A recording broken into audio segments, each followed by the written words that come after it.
తిరుమలలోని లడ్డూ కాంప్లెక్స్ను సంబంధిత అధికారులతో కలిసి టీటీడీ అదనపు ఈవో సిహెచ్ వెంకయ్య చౌదరి తనిఖీ చేశారు. పోర్టు పెష్కార్ శ్రీనివాస్తో పాటు అడిషనల్ ఈవో లడ్డూ కాంప్లెక్స్ను సందర్శించి దర్శనం టికెట్లపై కౌంటర్లలో లడ్డూలు జారీ చేసే విధానాన్ని పరిశీలించారు. అనంతరం లడ్డూ ప్రసాదాల తయారీకి సంబంధించిన ముడి సరుకుల నిల్వ ఉన్న ఉగ్రాణం పరిశీలించారు.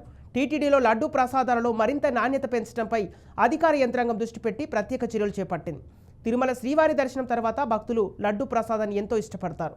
కానీ లడ్డూలో నాణ్యత తగ్గి రుచి తగ్గిందని భక్తుల నుండి ఫిర్యాదులు వచ్చిన నేపథ్యంలో టీటీడీ పలు మార్పులు చేసేందుకు సమాయత్తమైంది.